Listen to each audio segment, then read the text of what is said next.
very little remains to be said, so I'll try and bring out the issues that I believe need to be brought out. First of all, it's fair to say that the outcome of the just concluded COP27 at Sharm el-Sheikh on carbon emissions has been less than satisfactory.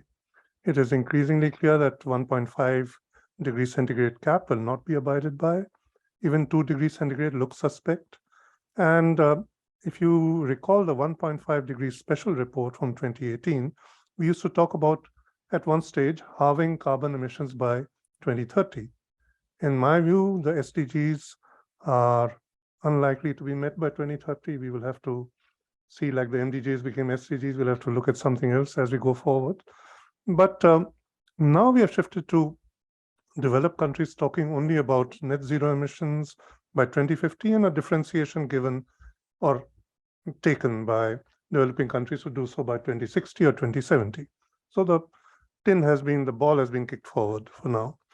The scenarios that we have, the overshoot scenario that we are all referring to, there are certain technologies that have been developed. Some of them are a little suspect, but we need to look at them in terms of CDR, carbon dioxide removal, and solar radiation modification. We need to look at them separately. These, in terms of the risks associated, in terms of what they can do, and in terms of the stage of development of technologies, are a little different. Here I want to make a point. I agree with Net Daniel that we must work as far as possible to avoid overshoot, and reducing CO2 and GHG emissions is the best way to proceed. So let's hold the developed countries' toes to the fire. There are responsibilities out there, historical and other, and present, and we should not forget that, because it's easy to say, there's some new technologies and our part is done. Coming to ESCAP and your questions, ESCAP is a vast and diverse region from a socioeconomic, a carbon emission, environmental viewpoint.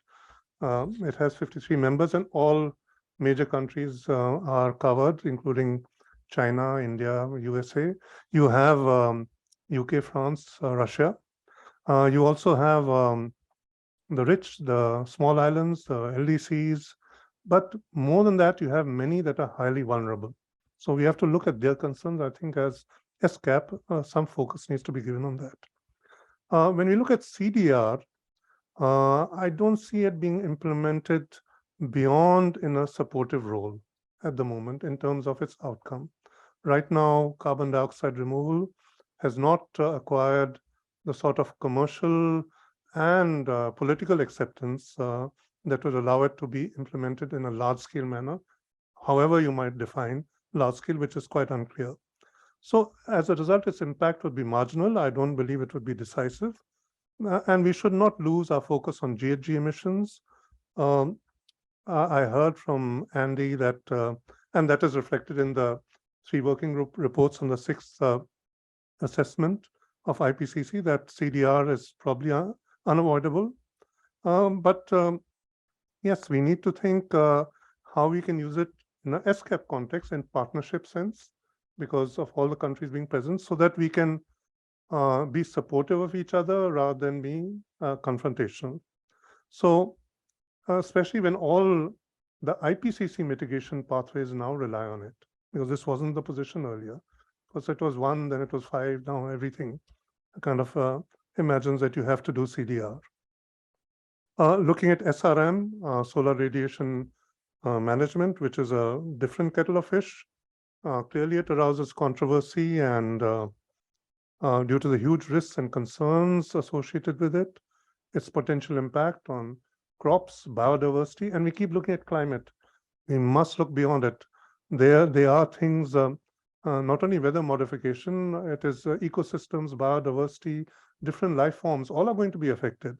So let's not only look at it in from a climate angle. The impact will be certainly unequal, it will be uneven, it may well prove harmful to some regions and communities, especially in the global south, who are ill-prepared in any case to handle the burden of climate change that has devolved on them. So it is, in my view, eminently desirable that we have developed gradually, and one should not be prescriptive, develop gradually some sort of governance matrix, put it in place, because at present this is non-existent whatsoever. And when you look at SRM, as again Daniel said, who will bear the costs and the damages of unforeseen consequences, which could be many.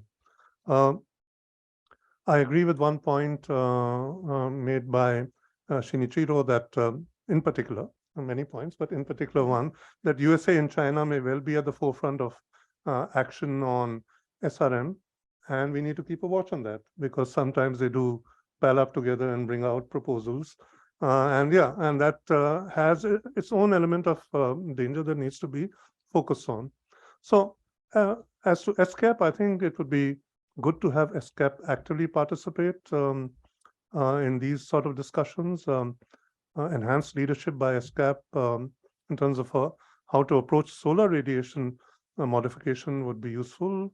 Particularly, I would say we should welcome it in education and information dissemination and capacity building.